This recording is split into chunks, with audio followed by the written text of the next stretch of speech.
Tudo bem com vocês? Eu espero que sim. E hoje a gente vai fazer um encontro super interessante com a professora Tabata Berg, lógico, acompanhada aqui da professora Júlia da Mata, da UFV. Eu vou enviar o convite para as duas. A professora Tabata já conseguiu, já entrou, e a professora Júlia da Mata. A nossa conversa é a de sempre, né? A conversa que passa discussão sobre o que a gente pode, o que a gente não pode falar sobre a nossa formação e sobre a nossa experiência como professores. Ei, Tabata, tudo Oi, bem? Fernanda, tudo jóia? Eu estava aqui mandando um convite para a Julie na hora que você entrou e explicando a nossa entrada aqui. Bom, Tabata, é muito bom te ter aqui. Espero que a Julie consiga entrar também, veja o convite, né? E a nossa proposta é uma proposta tão simples que às vezes os convidados nem entendem muito bem, sabe? Porque a gente quer fazer uma discussão a partir do que a gente fez lá no GT19, né, Teoria, Gênero e Conhecimento, avaliando como é que é a nossa formação e como é que a nossa formação espelha como a gente conduz sociologia também na prática do ensino, né? E isso é uma coisa que às vezes funciona quase como uma terapia, né? Ei, Julie, tudo bem? Tudo, Oi, Tabata, tudo bom? Agora tudo estamos jóia? completos. Que bom. Estava aqui explicando para a Tabata que esses encontros, né, eles são muito interessantes porque acaba sendo uma terapia. A gente vai contando, vai puxando um fio, né, de como entrou nas ciências sociais, como é que foi a trajetória, tem muito de aleatoriedade, a gente vai percebendo que não existe um projeto, né, nas conversas que a gente vai fazendo, não tem assim uma racionalidade ali muito clara sobre como é que vai ser o futuro com as ciências sociais, não. A vida vai te levando também e vai abrindo caminho. Você chega no concurso porque, por coincidência, um determinado edital apareceu para você, né, Júlio? Caso que o Jacob citou, né? Ou você decide, você está fazendo um curso de outro curso, e aí de repente você se apaixona por ciências sociais e começa a se dedicar ao que o Raul contou. O Raul foi professor da Tabata, né, Tabata? Foi sim. Então, A gente e tem assim, confirmado, pode falar, Diego, desculpa. a gente tem confirmado aqui uma máxima de um autor que eu gosto muito, que é o Odomar Quarles. Ele diz que a gente é fruto mais do acaso do que das nossas escolhas. E parece que como as ciências sociais mexem muito com a gente, né? Acho que é uma coisa que a gente experimenta com os nossos alunos, as expectativas morais em relação às ciências sociais, o que ela pode oferecer, o que significa em termos de compromisso. É todo mundo muito apaixonado, né? Muito juvenil, muito visceral. E a gente está percebendo como que isso faz parte desse nosso caminho, desse nosso encontro com as ciências sociais. Então, está se revelando aí uma espécie de padrão no qual a gente está muito interessado, né, de considerar o conceito de contingência nessa coisa toda, né, nessa história. E o sucesso nas ciências sociais também está ligado à contingência. Por mais que tenha a questão do investimento, a gente percebe nos relatos que o acaso preenche ali também no sucesso, na trajetória, né? Não só na escolha, mas na trajetória. E aí, a gente estava doido para você vir, né, para trocar uma figurinha com relação a isso. Eu acho que esses encontros têm sido muito produtivos. Hoje é o nosso 10º encontro, né? Então, assim, às segundas-feiras a gente tem se dedicado a fazer essa reflexão. Já tivemos vários nomes para esses encontros, assim, mas a que eu mais gosto é quando o Jacob falou que quando a gente se reúne a nossa cachaça, e eu acho que é isso mesmo. Em tempos de pandemia, em que a gente mal tolera, né, a questão do isolamento físico, o social é de jeito nenhum. Então a gente precisa também ter essa troca, né, que às vezes os eventos, a parte social dos eventos, elas foram consumidas pela pandemia, né? A gente tem hoje o evento em si, a apresentação corrida de 3 minutos, 5 minutos, um debate que é aquele que a gente já conhece, mas sem interação. Esse é um dos espaços em que a gente está buscando a interação de uma forma informal, né, em que a gente está conversando sobre um pouco da vida, um pouco das escolhas, um pouco da academia também, óbvio, né, quais são as nossas referências, o que a gente estudou, como é que a gente lidou com essas situações, por exemplo, a primeira aula, ser professor, ser pesquisador, né? O que nos foi oferecido também, para que você estava preparado e o que foi oferecido.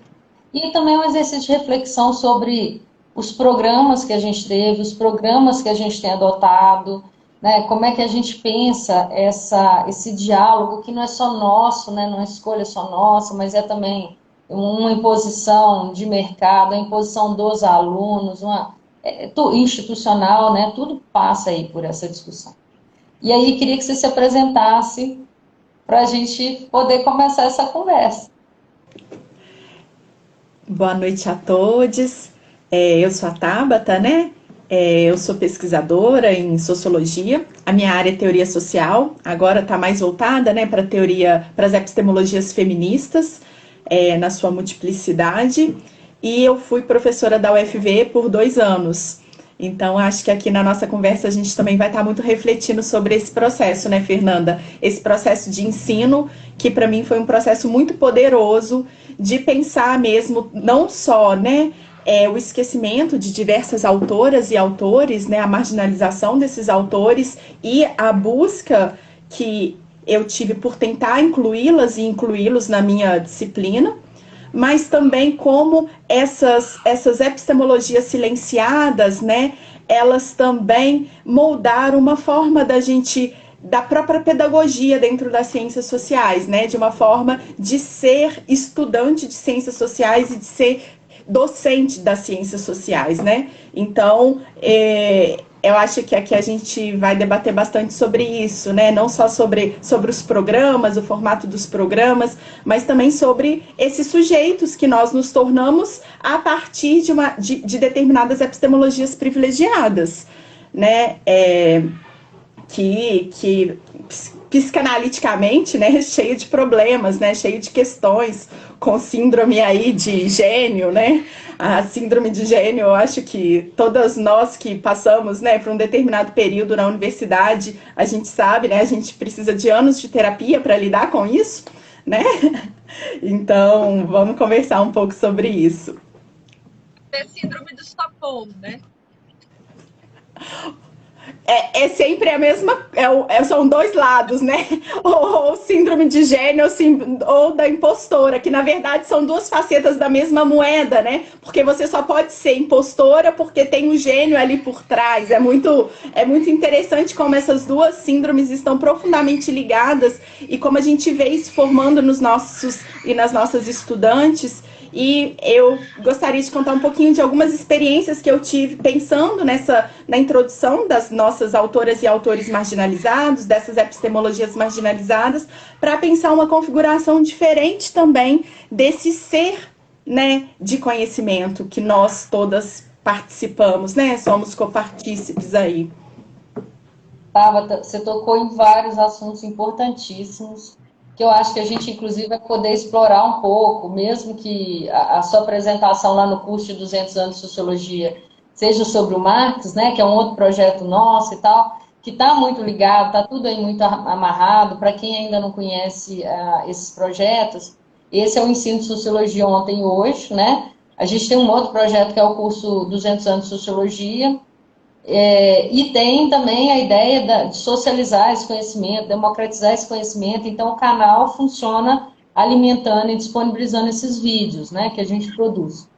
Inclusive, o de hoje vai para lá, porque a gente sabe que as atividades sincrônicas não alcançam todo mundo, por mais que seja acessível hoje, né, com muitas aspas, muita gente vai ter os seus horários comprometidos, inclusive por outras lives, né, tá um poucos aí terminando agora uma atividade, por exemplo, né? Mas esses temas são muito importantes para a gente pensar como é que foi, por exemplo, inclusive o ensino remoto, como é que a gente absorveu isso, em que medida a gente lida com atividades de ensino-aprendizagem, né? Eu e Julie somos muito ligadas a essa questão do ensino como aprendizagem também, né? E não uma ruptura entre avaliação e aprendizagem, assim, a gente sempre fica fazendo a reflexão sobre isso. Mas eu acho que a primeira pergunta de todas é como é que foi sua formação? Onde você cursou? Como é que você chegou nas ciências sociais? Né? Qual foi seu caminho? Estudante. Quem foi a Tabata estudante? Né? Sei que a gente fica o resto da vida estudando, mas não é disso que se trata. Assim, a gente tem uma linha de formação muito clara, né, na academia, e você, inclusive, acabou de passar por um rito de passagem, né, que é o tormento das nossas vidas, que é a defesa da tese de doutorado. Todo mundo tem que passar por esse processo, né? E ao mesmo tempo, assim, é um processo de amadurecimento, né, da tese, embora seja classificado como todos por um verdadeiro tormento psíquico, né? Como é que foi essa trajetória, Tabata? Eu decidi, né, entrar nas ciências sociais muito cedo, acho que no segundo ano do segundo grau eu já tinha muita clareza, porque eu conhecia, né, eu militava, desde essa época eu já tinha uma ligação com o marxismo, né, mais política nesse momento, então eu militava e eu conheci as ciências sociais a partir de um amigo, Marcelo Dulce, que é professor, né, foi professor na UFJF, que era um grande amigo meu, que faleceu, né, há alguns anos atrás. E o Marcelo Dulce foi essa personagem na minha vida que me fez querer, né, ir para ciências sociais, alguns anos antes do vestibular, e eu já entrei, assim, bem familiarizada, assim, com o que seria o curso, na verdade, né? Então não foi para mim, não tive esse baque, né, desse processo, mas, ao mesmo tempo, por eu vir, né, de uma militância política, o formato do curso, ele tinha um formato, né, a Fernanda também estudou na UFJF, né, Fernanda? Que era um curso bem nos moldes que a gente hoje fala, né, um molde mais positivista, né, numa sociologia muito centrada nos clássicos, três clássicos, né, três autores, um deles extremamente caro para mim, né, que é o Marx, mas três autores homens, né, brancos. E aí a sociologia contemporânea, a sociologia brasileira, a política brasileira que a gente fazia, todas elas também centradas, né, nos autores ligados ao Rio de Janeiro, à USP, né, a essa formação, todos eles homens brancos também, né, com nenhuma exceção, eu acho, pensando aqui, né. Então, eu terminei indo estudar Bourdieu, Pierre Bourdieu, que foi onde eu me encontrei nesse autor justamente pela trajetória de classe dele, por ele vir, né, do campesinato e da classe trabalhadora. Então eu tinha uma afinidade, porque eu não me via naquele curso de ciências sociais. Isso para mim era muito traumático, esse processo, né, de ler autores que eu admirava, mas que eram tão distantes da minha realidade. Eu, né, filha de trabalhadores, né, então isso era para mim extremamente distante. A universidade foi muito traumática. Os primeiros anos da universidade foram extremamente traumáticos por essa distância entre a minha realidade de classe e o modus operandi, né, da universidade e do curso de ciências sociais, com todas as suas questões bastante elitistas, né? Então, foi bem complicado esses primeiros anos. E aí eu termino encontrando no Pierre Bourdieu e depois no Lukács, né, esses dois autores aí articulando um pouco a teoria marxista e a questão, né, de uma análise de classe, uma análise da própria ciência. Isso também é uma coisa que me encantou no Bourdieu, né, que é pensar as condições necessárias para a produção dessa ciência e o que está por trás, né, porque a gente vê o campo funcionando como se fosse dado. E aí a gente, mesmo que Bourdieu era moda, né, agora ainda é um autor importante, mas talvez não tanto mais na moda quanto era no meu período, mas como que, a despeito do Bourdieu, né, a despeito da leitura, a distinção, as pessoas continuavam reproduzindo esse modo do campo, do funcionamento do campo, de forma não reflexiva. Né? Então isso era algo que sempre me incomodou no funcionamento do campo, às vezes até usando um pouco a distinção como um guia de etiqueta para o comportamento acadêmico, né? Que é algo que eu falo, meu Deus, revirar o Bourdieu ao contrário, né? O cara faz uma super crítica do campo acadêmico e aí a gente usa para pensar como como se manter, né? Como se manter na ortodoxia do campo. Então, isso Vou te cortar só um minuto. Eu, quando dou Bourdieu até hoje, em Sociologia do Direito, a primeira coisa que eu falo para os meus alunos é assim, eu me sinto tão representada. Eu acho que o Bourdieu estava falando dele como capial, né, que vai para a academia, e como faziam chincana dele e tal, que ele era um roceiro, um cara periférico, né? E aí ele transforma isso numa análise teórica densa, sobre como é que essa relação é uma relação difícil, como é que as instituições continuam a se reproduzir, né? E eu tenho a mesma sensação, assim, a sua fala me lembra muito a minha saída da cidade de 3 mil habitantes para ir para Juiz de Fora, 400 quilômetros de distância, né? E isso a gente não trabalha até hoje em sociologia. A gente naturaliza essa entrada na universidade como a que resolve todos os problemas, né? A gente não discute, por exemplo, que os nossos alunos não têm condições materiais de estudo para comprar livro. A gente naturaliza que todo mundo pode comprar um livro, né? A gente naturaliza que todo mundo pode acessar um curso de alemão, de inglês, de francês, né? Que isso é uma necessidade, nós todos sabemos. Mas nós ignoramos o fato de que essa não é a realidade com a qual nós lidamos. E que, como você disse, existem vários tipos de instituições, né? Instituições, inclusive, mais abertas, mesmo a esse público, né? Fazendo uma reforma nessa situação, e instituições que simplesmente acham que o público tem que chegar até o nível deles, que é a famosa teoria das elites, que nós vivemos nela o tempo todo. Quando eu ouço falar da teoria das elites, eu fico pensando assim, poxa, na minha realidade, isso, como estudante, mas do que eles estão falando, né? Porque isso não tem nada a ver com a minha realidade. Então, isso que você está dizendo, e olha que você estava num local mais próximo, que foi Visconde do Rio Branco, né? Menos interior, sua família é de Visconde, não é? Não, de Santos Dumont. Santos Dumont, então, menos interior, então mais próximo ali de núcleos mais desenvolvidos. Essa percepção, ela aparece também nos nossos alunos, a gente vê isso, né? E de colegas, vários colegas que não se sentem à vontade. Você usou esse termo, assim, não, né? Eu fico incomodado, eu não me sinto à vontade.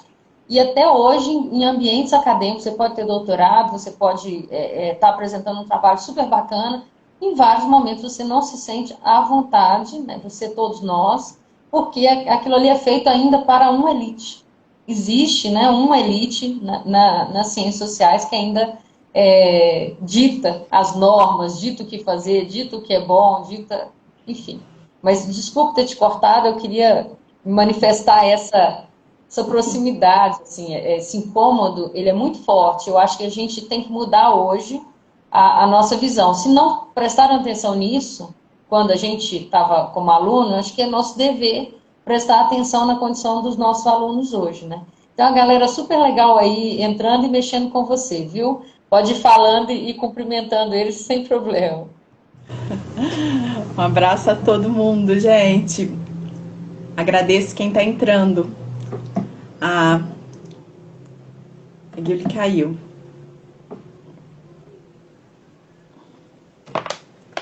Daqui a pouquinho ela volta.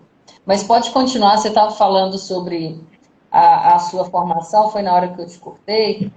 E aqui, ó, só para você saber, Jovem Rock FM, que eu não sei quem é agora. É o Rodrigo, eu acho. Tem uma galera, Fabiana Escoleso, tá te dando boa noite. Boa noite, Fabiana. Vai aparecendo aí na barra de rolamento, Zé Raimundo, lá da Voadores de Cooperativas. O Marcão também, que vai participar com a gente, né, na próxima semana. Bom, mas volta a palavra para você. A Júlia daqui a pouco volta, gente.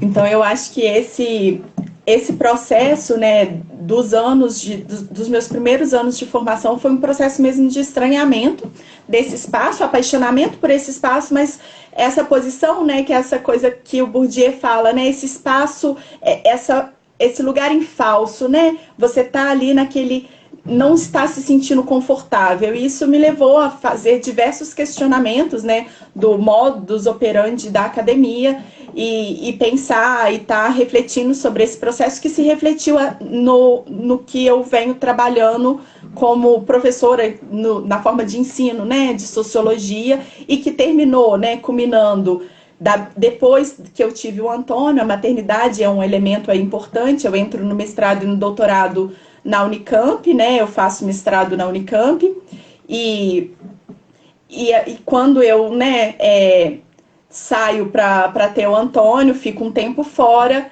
eu retorno voltando, tendo esse estranhamento que eu sentia lá atrás, que foi muito marcante nos meus primeiros anos e que de alguma forma ficou diluído no meu período de formação na pós-graduação, né, onde eu me sentia, eu terminava diluindo esse confronto, até mesmo porque a gente vai incorporando, né, a forma do funcionamento, né, da doxa do campo.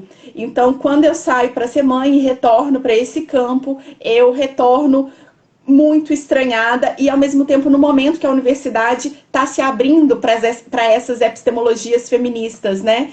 Eu venho de um curso também de mestrado e dos meus primeiros anos de doutorado baseado nos clássicos, baseado, né, em autores europeus e norte-americanos, e eu retorno, é muito interessante que eu retorno para a Unicamp. Quando eu retorno, a gente tem um evento na Unicamp sobre feminismo trans, e a gente tem a Erika Hilton como uma das debatedoras, né, a Érica Malanguinho, e aí eu já começo a sentir um outro processo dentro dessa universidade, outros debates, outra apropriação desse espaço. Isso foi muito central, né, junto com a minha experiência da maternidade, para que eu reformulasse, né, as minhas pesquisas baseadas no Bourdieu e no Lukács e começasse a incorporar, pensar, né, o ser social, que era meu objeto aí, né, de estudos, a partir das epistemologias feministas.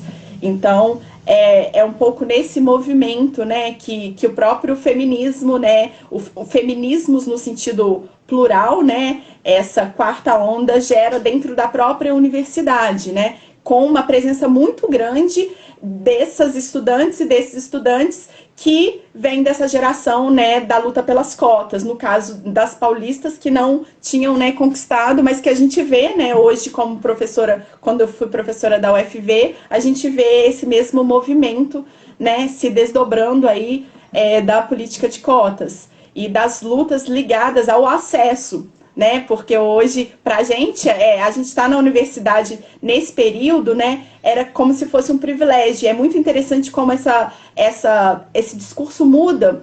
Os meus estudantes, as minhas estudantes me fizeram perceber como esse discurso não é um privilégio, é um direito, e nós estamos aqui, a gente não quer só estar aqui, a gente quer ter condições objetivas para ocupar esse espaço, materiais e simbólicas. A gente não quer ser destruído por essa academia, que eu acho que é um processo, né, que de alguma forma todas nós passamos em algum momento, né, que é o processo de destroçamento que a academia causa, né, nas nossas psiques. E é muito interessante como essa é uma demanda das estudantes e dos estudantes. E é com essa demanda que eu vou pensar, né, essa nova estrutura de programa e metodologias de ensino diversas, né, daquelas com as quais eu me deparei enquanto estudante. Julie? Julie está anotando. Eu e Julie, a gente nasceu irmã, mas em lugares diferentes. A gente faz tudo igual, é impressionante. Eu sei que ela está anotando porque eu já anotei aqui. Eu olho para ela, ela tá abaixada. Ela tá...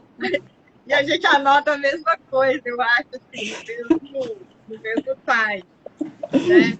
Como é que é isso, Tabata? Você está falando muito dessas suas estratégias, né? Porque não foi diferente com você.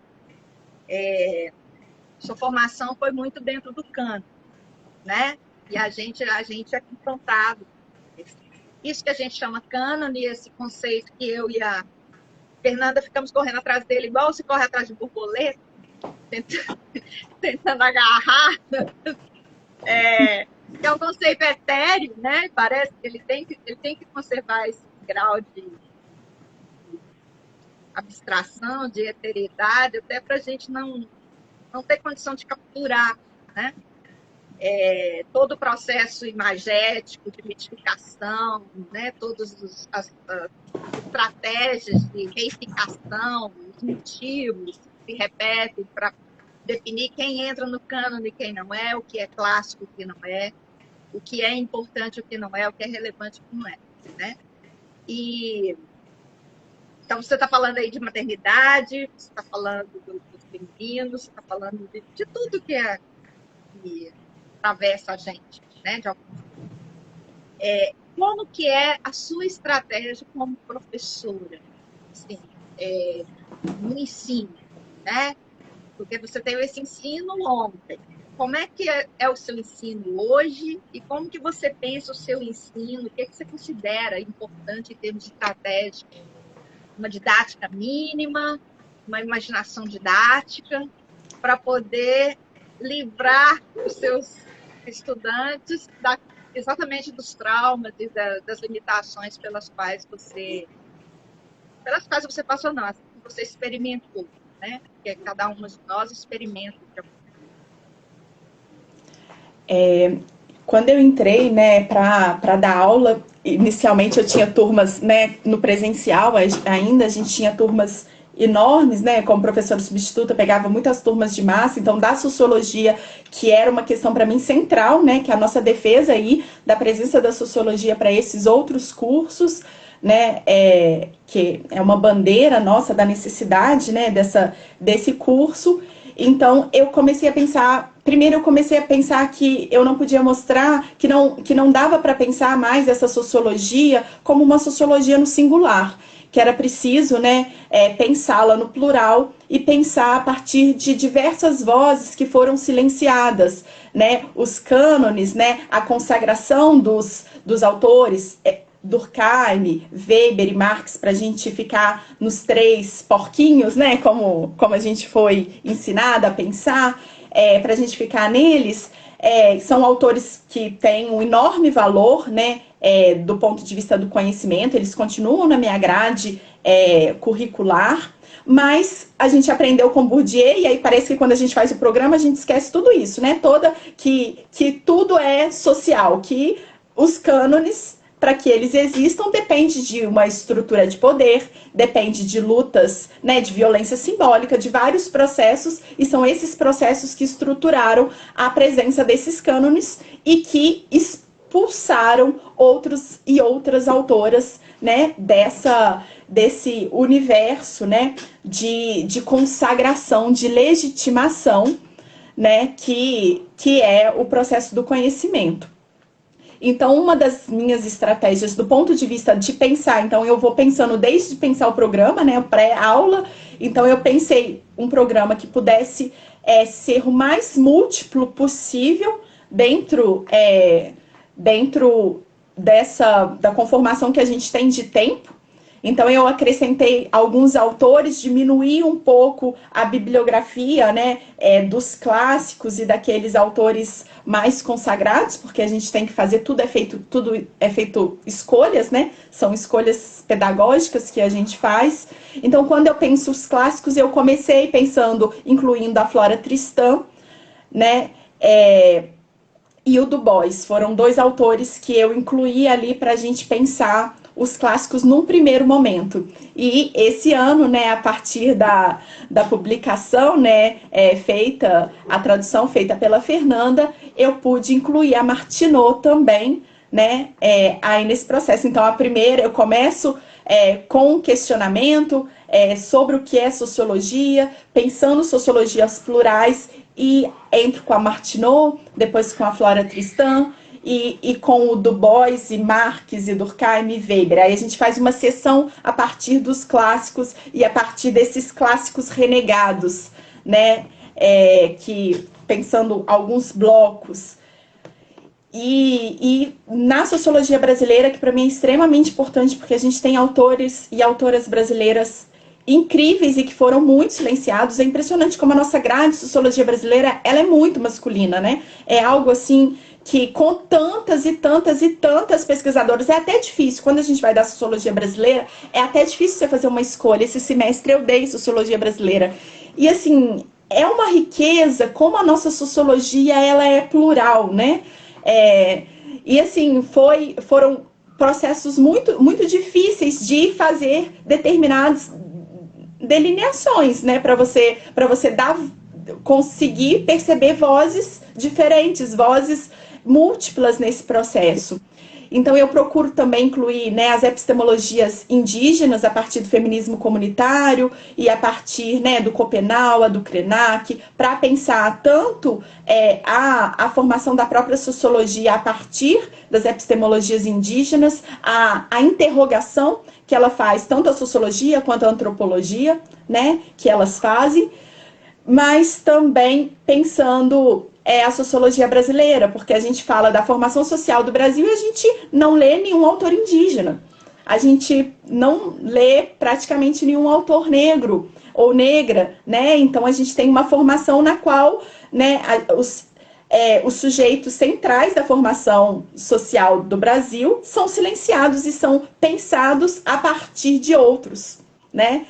Nunca a partir, né, de si mesmos. Então, esse foi um processo incluir, né, o Clóvis Moura, incluir a Lélia Gonzalez, a Maria Beatriz do Nascimento, foi algumas das estratégias, né, que eu adotei para a gente pensar essa sociologia brasileira, né, e a sociologia, os clássicos, questionar os clássicos e dar essa polifonia, né, mesmo para as sociologias.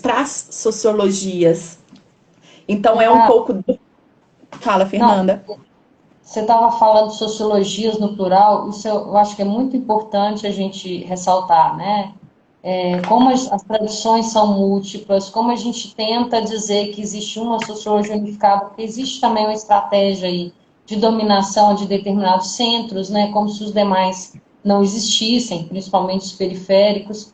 E eu vi esses dias uma aula aberta da Raquel, nossa colega lá do grupo Clássicas, né, a Raquel Ais, com o Marcelo Rosa. E foi muito interessante, está lá no canal da Raquel no YouTube. E aí Marcelo falando sobre como ele ficava completamente angustiado, porque ele teve uma formação na Federal do Rio Grande do Sul, e ele realmente acreditava na formação que ele teve. Não que fosse ruim, não tem nada a ver com isso. Mas ele achava que a pesquisa era só pesquisa quantitativa e tal, né? E aí ele chega no Rio e ele se sente periferia, porque aí o carioca vai tratar ele como, você é do Sul, quer dizer, você nem gaúcho você é alguma coisa ali daqueles estados de baixo, né? E estudava rural, e estudava MST. Então, ele falava, bom, eu estudo indígena, e estudo trabalhador assentado, meu problema nem existe nas ciências sociais. Me jogam para antropologia o tempo todo. Então, tem muito a ver com essa questão que você colocou, sobre esse ponto de encontro, de análise, né? De objetos que às vezes são relegados só a um determinado plano, né? Não, o antropólogo é que vai trabalhar com indígena. Então, não tem que falar dos Krenak, eu não tenho que falar dos puris, né? Eu não tenho que falar de nenhuma etnia, inclusive, porque isso não é uma questão sociológica, né? E com todas as implicações que isso traz para a gente, né? Então, é interessante, o Marcelo também está nessa vibe de pensar alguma coisa, ele chama, até tem um nome, não sei se vocês vão lembrar agora, que ele fala uma sociologia, não é emergente, não. Ele fala, bom, eu estou fazendo uma outra... Sociologias emergentes, não é não? Sociologias emergentes. Ele chama de emergência? Sociologia Então, emergente. e ele falou assim, quando eu fui coordenador da área lá da UNB, da pós-graduação, queriam me pegar, né? Porque eu tentei botar isso, emplacar, e ninguém pode mexer no cânone. Você estuda o cânone na graduação, você estuda o cânone no mestrado, você estuda o cânone no doutorado, e aí de quem falar alguma coisa do cânone. Você mesmo falou, não, eles são importantes. A gente tem o tempo todo que ficar se desculpando com o cânone, né? A gente sabe que eles são importantes, sim, mas parece que se a gente vai falar que está faltando coisa, a gente vai tomar uma cacetada, né? Alguém vai falar assim, olha, você não é sociólogo, porque você está falando exatamente daquilo que é consensual. E como você mesmo disse, esse consenso é construído a partir de interesse, a partir de escolhas, né? Imagina, até bem pouco tempo atrás, ninguém dava Du Bois, né? É uma questão. Agora, a gente está falando de uma universidade que se abriu, que tem cotas, e não damos Du Bois, né? Nos meus programas não tem Du Bois. É uma coisa que eu tenho tentado introduzir, né? E aí, eu não sei se a Júlia vai te fazer uma pergunta agora, mas eu queria saber de você, assim, como é que é essa... Que aí tem uma característica mais específica, que é o ensino, né? E Júlia te perguntou sobre a maternidade, mas o ensino remoto e a maternidade eu acho que foi uma questão à parte, né? Como é que a gente lida com essas circunstâncias da pandemia? Nós todas aqui, mães, né? Sabemos como é que a invasão acontece, porque é a escola que está entrando na sua casa, mas dá a impressão de que seu filho é que está atrapalhando a aula, né? O tempo todo, né? Hoje o Henrique invadiu uma reunião e eu falei, gente, vocês me desculpem, depois eu falei, não, desculpa não, gente, eu estou tendo uma reunião no horário e a porta, eu esqueci a porta aberta, aqui não é a universidade, né? E meu filho veio aqui me contar sobre a história legal que ele tinha lido lá e o desfecho da história. Então, são coisas muito confusas, porque a criança também não entende o seu chega para lá, né? O seu, olha, aqui é o limite, tem a porta, o escritório a partir de hoje você não frequenta, né? E estou falando de escritório, mas em vários momentos, porque você também citou a questão de condições, né? Como é que é o currículo, as condições e aí o ensino remoto, em vários momentos a gente não teve nem condições de preparar um local que seria uma simulação do que era o ambiente na universidade, né? Porque isso também fica sob nossa responsabilidade. Então, a sua sala, que era um ambiente de estudo, e era um ambiente adequado para estudo, para preparação de aula e tal, ele não é adequado para você gravar uma aula sabendo que em algum momento o filho vai invadir a aula, né? A gente citou a Raquel Wes aqui, Júlio, mas Raquel é muito bacana, a Violeta, vira e mexe, ela entra na aula, né? E Raquel lida com isso assim, da forma que eu acho que é a forma melhor do mundo. Ela continua falando, ela continua dando aula, a Violeta está lá, a Violeta mama, a Violeta fica no colo, ela está sendo socializada nesse ambiente universitário de uma outra forma, né? Mas a Raquel está dizendo para ela, olha, você faz parte, nós estamos em casa mesmo, eu não estou deslegitimando o seu ambiente doméstico, né? Que pode causar até um problema aí sério a longo prazo, né? Você falou do escritório. Eu, nesse momento que eu saí, né, da UFV e voltei para casa, eu tô aqui no meu quarto, né? O Antônio, esse último semestre a gente fez, os 2 últimos semestres a gente fez aqui, e ele participa de todas as aulas, inclusive ele já sabe as respostas das perguntas, ele já interage, assim, ele realmente faz parte do processo de aprendizagem, né? Então, o processo dialógico, ele está totalmente inserido nesse processo. Mas já era como eu sou, né? O Antônio, não sou mãe solo porque o pai é participativo, mas a gente, né, não vive juntos, então o Antônio passa a maior parte da vida comigo. Então o Antônio, mesmo no presencial, ele já ia para as minhas aulas, né? Porque é uma questão, eu estou numa cidade longe da minha família, né? Então ele já participava, ele ficava olhando as estudantes e os estudantes que olhavam o celular. Então ele já fala, mãe, quando você vai voltar da aula na universidade? Porque eu vou ficar olhando quem usa o celular. Então, mas, de fato, é esse processo, né? A nossa vida, você falou dos eventos, né? A saudade desse processo de socialização, porque é isso, o evento, você não tira mais licença para ir para o evento, né? Você vai para o evento, você está dando aula, você está com a sua criança em casa, então você não tem aquele processo que é o processo de você assistir uma apresentação, você vai conversar sobre ela, você vai conversar com quem apresentou, você vai ter esse momento que é o momento fundamental de socialização da ciência, né, que faz parte, né, da construção coletiva. E aí eu entro um pouquinho no que a Julie me perguntou sobre os métodos, né? é algo que eu tenho, para mim, a metodologia se transformou numa coisa central. Eu não fiz licenciatura. No momento, quando eu era jovem, eu achava que a licenciatura, enfim, não era uma questão para mim poder dar aula dentro da universidade. E quando eu me vejo na sala de aula, eu vejo que a pedagogia ela é central, né? Porque você pode ser um excelente pesquisador, mas se você não tiver uma metodologia adequada, né, se você reproduzir a mesma metodologia de ensino, não adianta eu pegar da Du Bois, da Clóvis Moura, da Lélia Gonzalez, da Oyumi, né, falar sobre epistemologias africanas, sobre epistemologias feministas negras, sobre a produção coletiva do conhecimento e chegar na aula e manter o mesmo método, que é o método ocidentalizado baseado no eu, né, no indivíduo, que é o que a gente faz, né, a síndrome do impostor ou, né, do gênio, ela vem justamente porque a nossa formação é centrada no eu, uma mentira, que é a grande...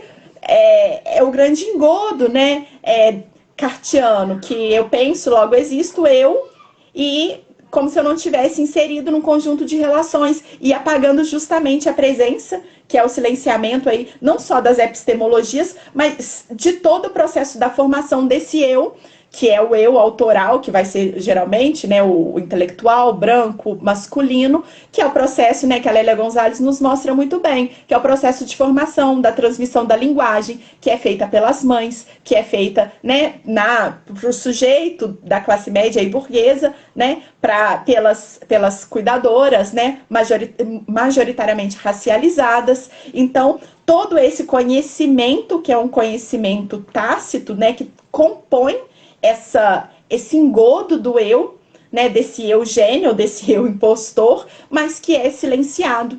E aí a gente fala, o processo de conhecimento é coletivo, mas a gente é formado para achar, não, meu artigo é genial, os nossos estudantes competem nesse índice de rendimento, para ver quem produz mais, quem é melhor, quem é mais genial, né, e quem é o impostor. Isso tudo está em jogo ali naquela formação, no tipo de avaliação que a gente dá. E aí eu fiz algumas estratégias. Uma delas foi substituir várias avaliações minhas são coletivas para a turma toda, e a nota é a mesma nota para a turma toda. Então, no presencial, eu fazia uma avaliação baseada, né, no teatro experimental do negro e no Teatro do Oprimido, né, do Abdias Nascimento, o Teatro Experimental do Negro, e do Augusto Boal, né, o Teatro do Oprimido, como ferramentas metodológicas, como ferramentas pedagógicas. Então, eles precisavam produzir, né, um tipo de teatro baseado, né, a gente trabalhava um pouco desses autores, coletivo, né, a nota seria coletiva, justamente pensando nessa linha tênue entre o conhecimento puramente racional e a divisão, né? Razão e sensibilidade, que é uma crítica, né? Que as epistemologias feministas, que as epistemologias subalternas fazem, mas que a gente continua reproduzindo, né, esse sujeito racional no nosso modelo de ensino, né? E esse sujeito centrado no eu.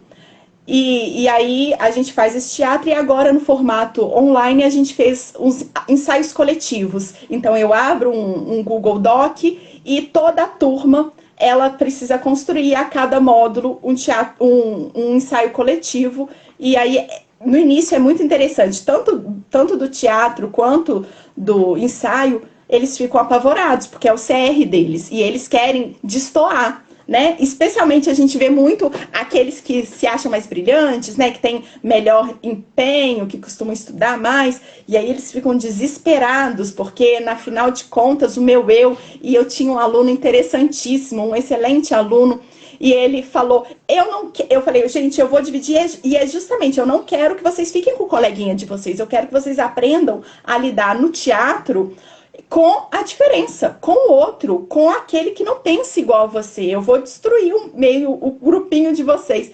E aí a gente começou, e aí ele fez uma performance. Só o nosso debate já foi uma performance, né? E ele falando, não, mas eu não queria fazer, porque... Eu falei, mas me conta, por quê? E aí ele explicitou, ele disse que os colegas eram medíocres.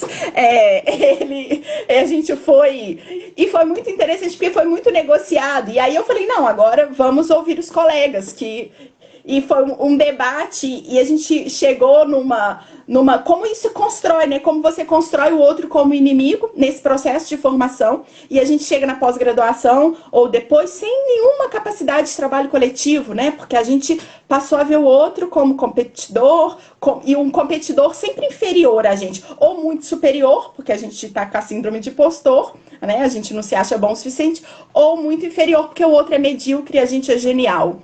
Né? E a gente trabalhou muito isso, e depois do teatro que eles fizeram, que foi incrível, aí a gente faz uma avaliação no final do curso, né? E aí, seus colegas são medíocres? Né? Foi um debate, né? E foi uma surpresa, ele ficou encantado com aquelas pessoas que ele passou anos odiando ali, criando aquele ranço, né? E foi um processo de produção de fato coletiva do conhecimento. Né? Então, assim, no final, geralmente, das disciplinas, uma coisa que a gente faz sempre avaliação, e uma coisa que é muito forte é como há um descentramento dessa personagem que é a professora, que sou eu, no caso, né? Então, eles passam uma boa parte do processo agradecendo os colegas, as colegas, pelo aprendizado, que eles não conseguiriam entender tal coisa que eu expliquei se a colega não tivesse mediado e construído isso junto. Então, eu fui, né, entrei aí para pensar o Freire, para pensar a pedagogia freiriana, dentro, não na minha formação, porque eu não tive licenciatura, né, mas para colocar isso de fato em prática, e tenho colocado na sala, e tem sido muito, muito poderoso. Então, de fato, eu tenho buscado articular essas epistemologias plurais, as sociologias, junto com a própria construção desses sujeitos como sujeitos plurais e coletivos, né?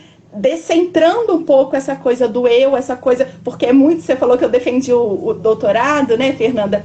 E no final do doutorado, a síndrome de gênio que a gente foi criada, você imagina, né? Fogos de artifício, né? Você vai ganhar um grande prêmio, e é frustrante, gente. Quem ainda não defendeu o doutorado, vou dizer, é frustrante que não acontece nada. É realmente assim, toda a sua síndrome de gênio cai por terra, e aí você pode cair no outro oposto, né, que é a síndrome de impostora. Porque é isso, se você for, né, os prêmios CAPES, os prêmios ANPOCs, né, são 5, 6 pessoas que vão ser ali premiadas em cada área, e todo mundo criado com a síndrome de gênio, todos eles são medíocres, né, todo esse trabalho coletivo, essa produção de conhecimento é irrelevante. Então, a gente precisa criar mesmo mecanismos pedagógicos de criar um outro sujeito de produção de conhecimento que não seja esse sujeito centrado nessa epistemologia ocidentalizada, baseada no eu. Né? Questionar a própria concepção de autoria, né, individual, né? Pensar essa multiplicidade de autorias, né, que somos enquanto produtores de conhecimento, né, enquanto sujeitos cognoscentes aí que está produzindo conhecimento, e que não somos eu, né, é sempre um coletivo, é sempre aquela pessoa que me ensinou a ler, que me deu meu primeiro diário, né, os meus vizinhos, as minhas vizinhas, todo esse conhecimento coletivo partilhado que me permite, né, olhar o mundo como socióloga. Olha, eu vou só te perguntar uma coisa. Você não acha que os alunos são muito reacionários, às vezes, não? Eu dou aula há 20 anos, não sei a experiência da Júlia, mas eu tenho visto que os alunos têm sido mais conservadores do que antes. Não saberia te dizer, assim, se o perfil é uma questão etária, por exemplo, porque eu estou tendo hoje alunos muito mais novos do que eu recebia antes. Né? Eu tive um período da minha vida, foi curto, mas que eu dei aula em faculdades particulares, em que eu tinha muitos alunos mais velhos, e que não eram alunos tão conservadores. Estou falando quanto ao método, né? Não é nem quanto ao conteúdo, o conteúdo é outra história. Mas, assim, essa coisa de descentralizar a figura do professor, da professora, os alunos têm muita resistência com isso. Eu não sei se são só os meus alunos, mas tem muita resistência. Eles costumam achar que métodos que não são os métodos que eles conhecem, que eles dominam e foram treinados para passar, por exemplo, no Enem, por exemplo, nas provas do ensino médio, eles acham que o professor está enrolando eles, né? Eles não conseguem entender qual que é o objetivo daquele método de ensino-aprendizagem. Eles ficam realmente, assim, muito ansiosos. Os meus alunos usam muito o termo ansiedade, o que até me incomoda, porque é uma geração da ansiedade, né? Nós, provavelmente, os colocamos ansiosos, embora a gente não tenha esse objetivo, mas eles também respondem tudo nessa fórmula, estou ansioso, não dou conta, né? Como é que você vê isso? Porque a gente tem uma resistência institucional que a gente consegue negociar. A institucional a gente consegue, por mais difícil que ela seja, a gente fala, a gente mostra os resultados.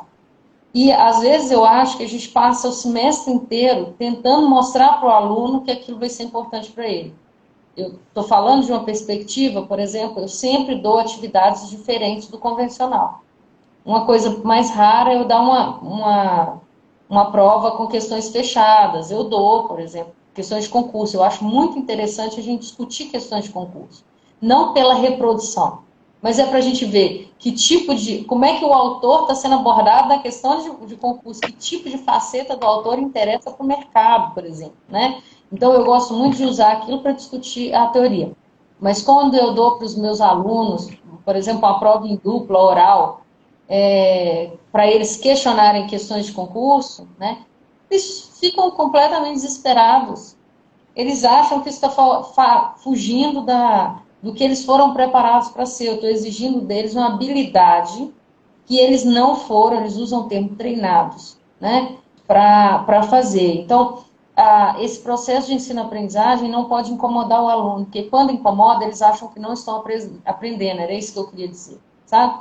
Eles associam o incômodo, o desconforto, não com o momento de aprendizagem. E eu acho que é exatamente o contrário do que eles pensam. Porque se a gente não tira eles desse lugar de conforto, a gente está simplesmente fazendo uma reprodução de mais uma ideia de que o ensino é aquele, você está transmitindo conhecimento, que não está tendo reflexão. O desconforto, para mim, talvez eles não entendam isso, mas eu falo, olha, eu fico muito feliz quando eu vejo que vocês estão aí tão atormentados com a questão que eu coloquei, porque isso mostra para mim que a gente está tentando desenvolver uma habilidade que vocês ou não têm e não sabem que têm, né? Ou vocês acham que era não importante, não necessário, enfim. Você não passa por essa experiência, não? Será que sou eu azarado? Então, eu tenho dois processos, né? Quando eu lanço, né, as metodologias, que foi essa coisa, né, do menino, e isso se repete, a cada semestre isso se repete, tem um grande debate, eu estou com medo, eu estou ansiosa, e essa coisa muito maternal, né, eu tenho um lado muito maternal, que eu acho que foi lançado, né, na pedagogia de algum modo. E assim, eu converso muito, eu atendo muito estudante e eu falo, gente, calma, vai dar certo, eu tenho experiência, no final todo mundo adora, e assim, é muito difícil, uma ou outra pessoa. Semestre passado eu tive algumas questões no final da avaliação sobre, os alunos me pedindo, por que você não dá PowerPoint? Por exemplo, eu falei, gente, eu não dou PowerPoint, porque o conhecimento, eu não posso passar um conhecimento dado para vocês. Não tem como eu passar Marx no PowerPoint.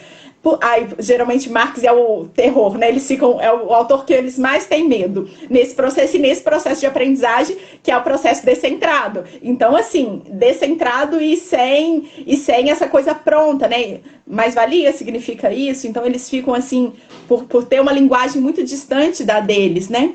E a gente vai fazendo, é um processo terapêutico mesmo. A gente vai fazendo muito esse processo e é uma experiência também, porque eu acho que aí vai de universidade para universidade, de público para público. Na UFV eu tenho um público extremamente politizado do ponto de vista das lutas antirracistas, das lutas feministas. Então, quando eu penso nesse descentramento, trago penso epistemologias no plural e vou pensar os procedimentos do conhecer, né? Que aí envolve a metodologia didática. Eles tendem a abraçar esse projeto, por mais que eles tenham medo, por mais resistência. E eu usou mesmo, eu falo, eu sei, gente, a gente pensa assim, que o coeficiente do rendimento vai fazer a gente ser melhor do que o coleguinha.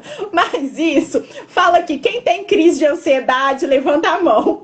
Aí, tipo assim, eu já levanto a minha primeiro, porque eu tenho. Então, assim, né, realmente, a gente é a geração dos ansiosos, os estudantes é ansiosos, e todo esse processo. Então, vamos mudar esse processo, porque não dá para a gente ficar gerando ansiedade aqui na disciplina. Então, assim, tem sido... Eu acho que eles têm uma resistência no início, mas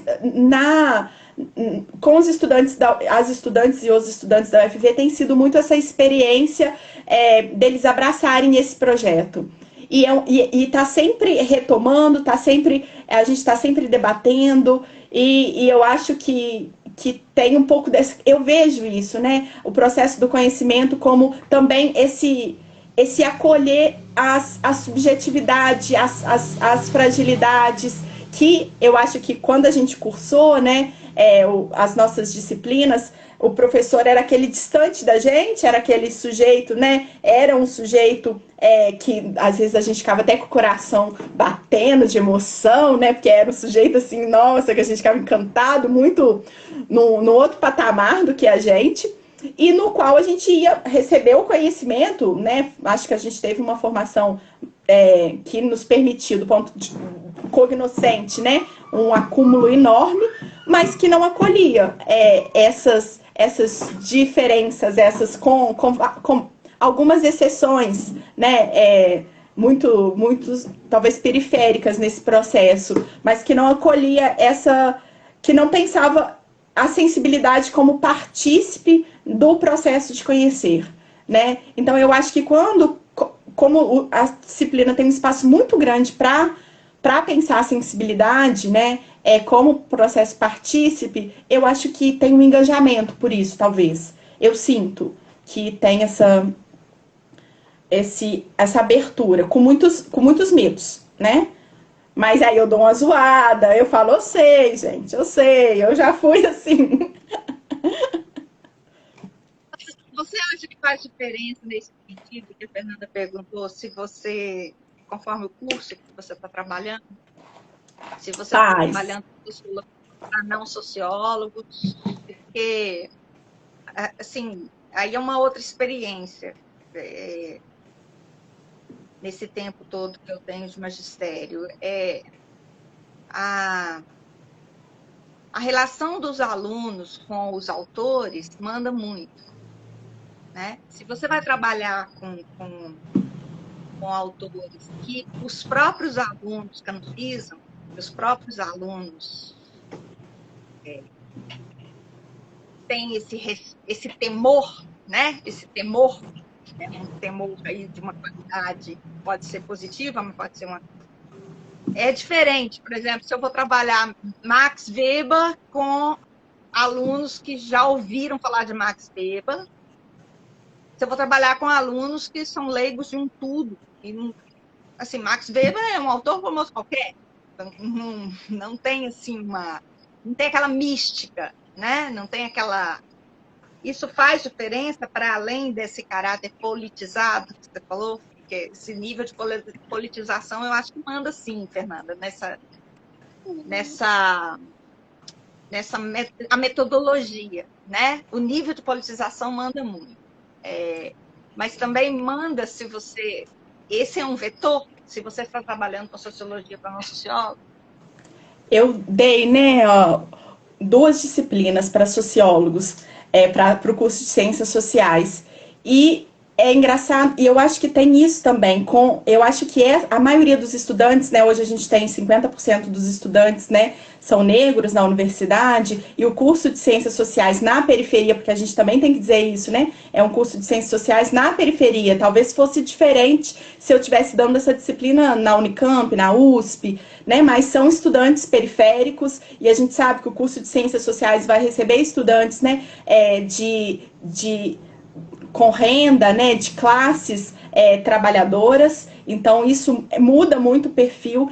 Então eu senti assim, quando eu dei a minha disciplina, eu dei uma disciplina de relações étnico-raciais e uma de sociologia brasileira, eu senti o mesmo acolhimento e uma certa assim, um frenesi. Ai, que bom que a gente vai ver fora, ai, eu não acredito, nossa, meu Deus, tipo uma coisa assim, e de se ver nessas autoras, de se ver nesses autores, de reconhecer isso mesmo como talvez uma certa ausência do programa como um todo, né, dos currículos, que são os currículos que a gente tem oficializados em todos os cursos, né, com pequenas diferenças. A gente sabe que há um currículo que a gente compartilha aí, tanto no centro quanto na periferia, mais ou menos, né, com suas diferenças, um pouco quali, um pouco quanti, mas seja quali, seja quanti, seja uma sociologia mais baseada no indivíduo, seja uma sociologia mais baseada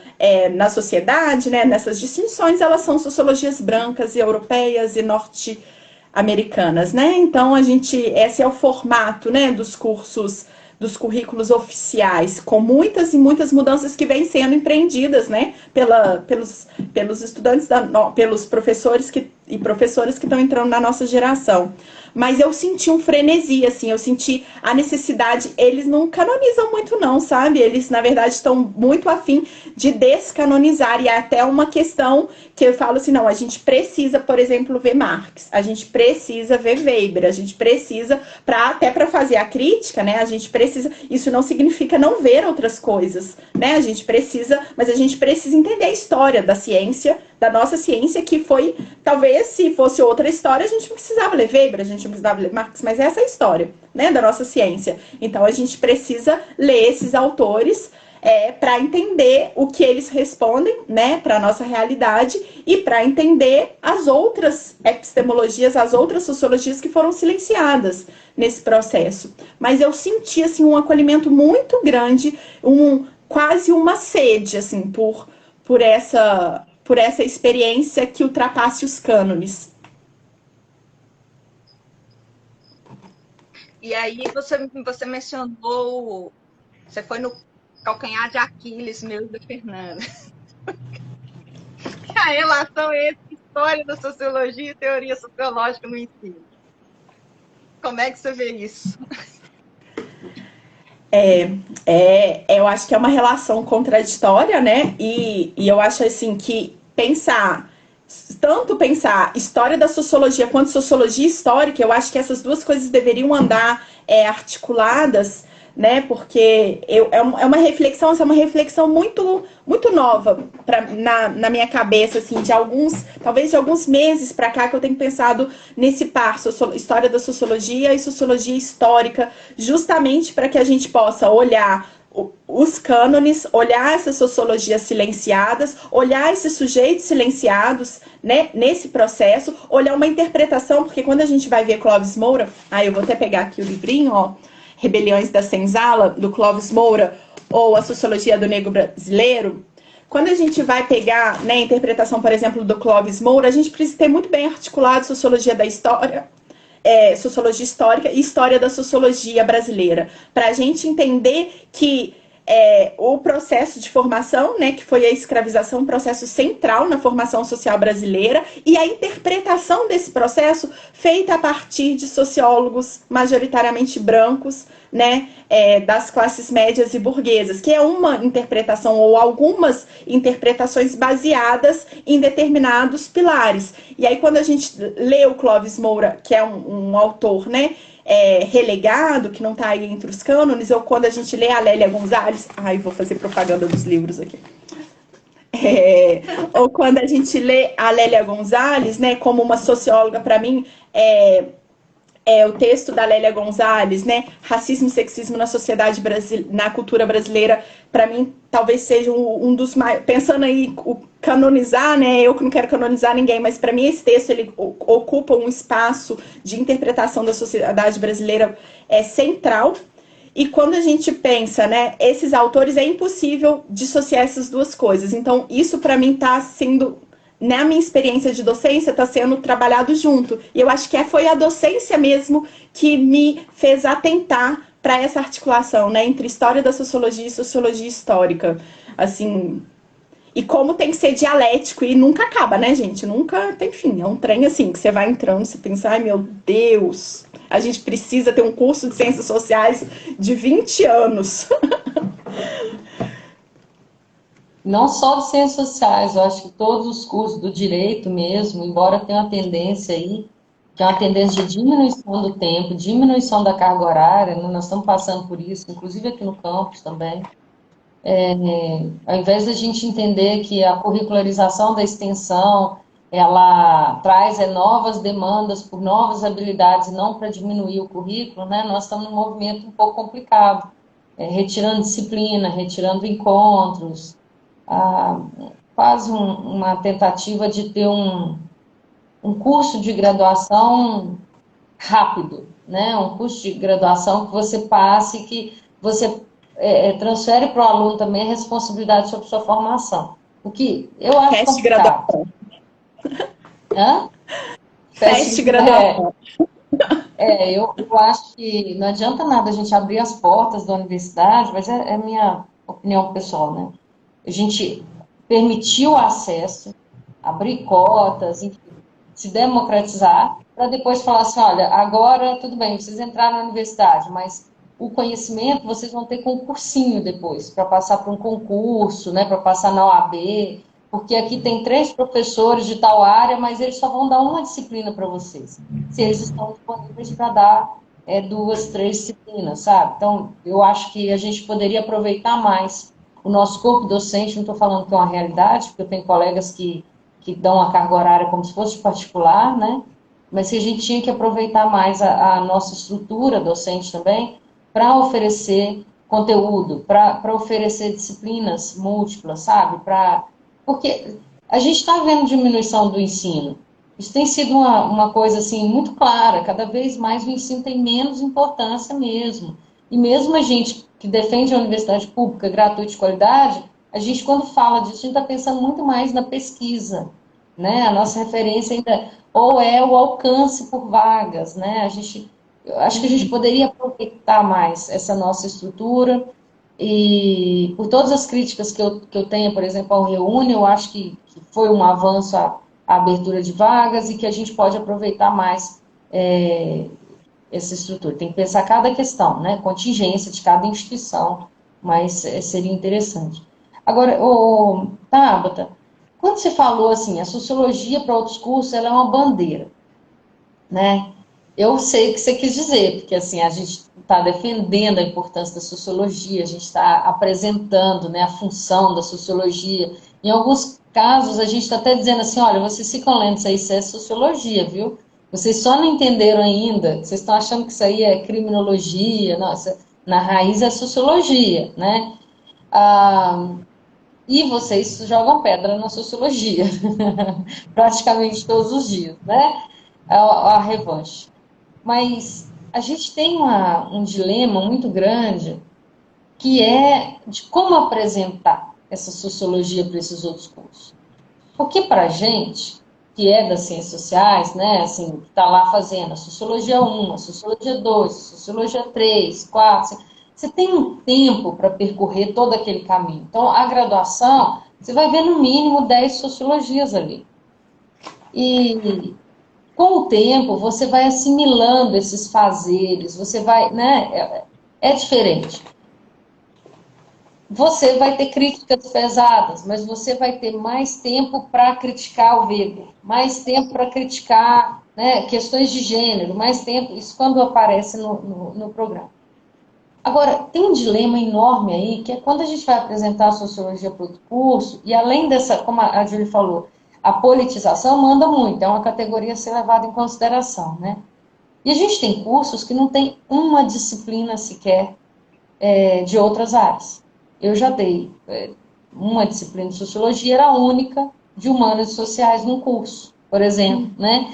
Então, além de tudo, tinha uma rejeição enorme sobre por que eu sou obrigado a ver isso, né? Eu estou querendo fazer laticínios, eu não tenho que ver sociologia, né?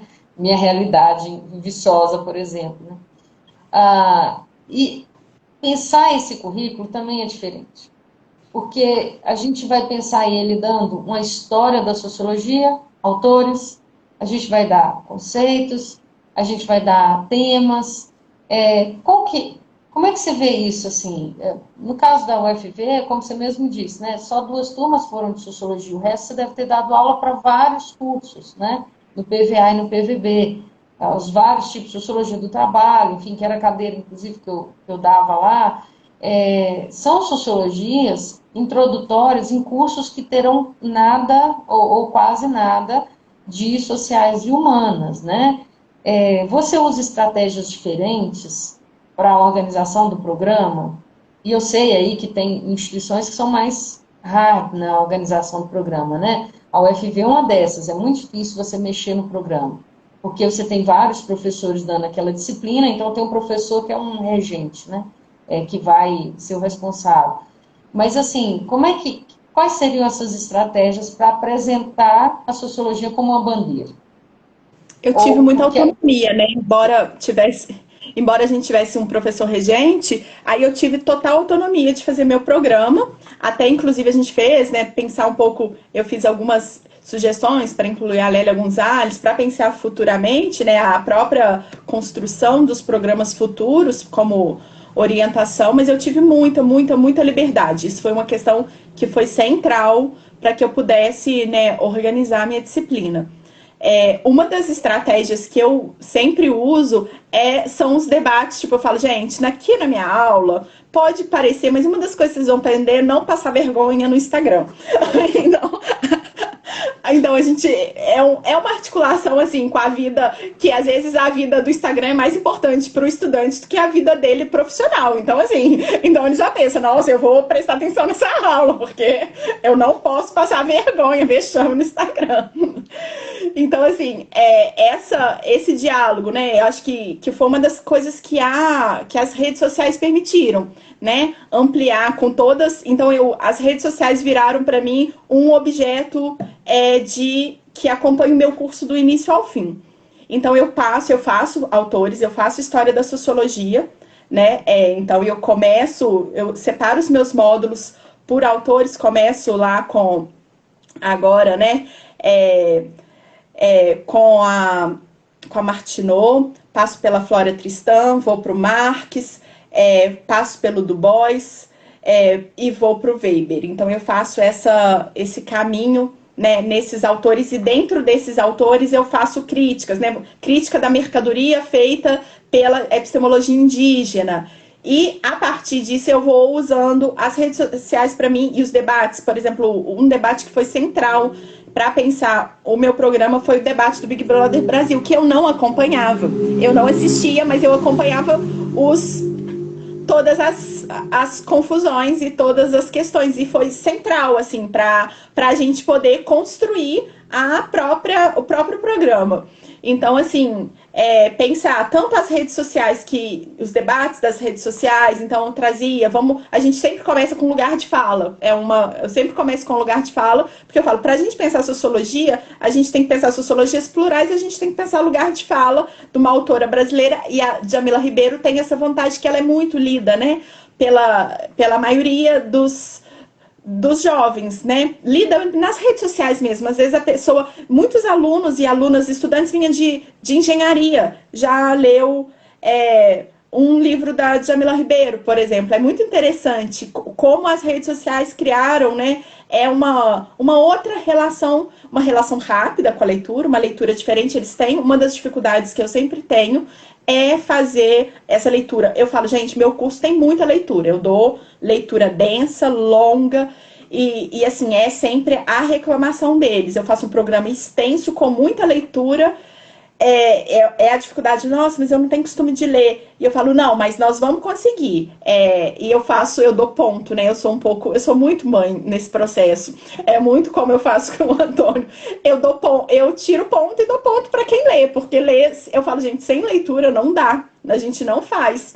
Então, assim, eu pergunto aluno por aluno. No remoto, o aluno vai entrando, ô fulano, E aí, lê o texto. E vou dando ponto para as considerações que eles fazem vinculadas ao texto. Não pode ser um comentário assim, tipo, nossa, peguei esse bonde andando, vou aqui comentar. Então, só vale comentários ligados ao texto. Então, eu acho que é engraçado que eu consegui uma taxa de leitura muito alta, porque nas sociologias desses cursos geralmente eram baixíssimas. Eu consegui taxas de leitura muito alta, muito articulando vida das redes sociais e esses debates que eles participam, mas sem abrir mão de uma leitura aprofundada nos autores, mas com essa coisa dessa construção. Eu falo, gente, eu odeio fazer esse processo. Eu gostaria que a educação, em nenhum momento, ela tivesse processo de repressão, né? Que ela pudesse ser exclusivamente a exteriorização, né, da nossa livre vontade.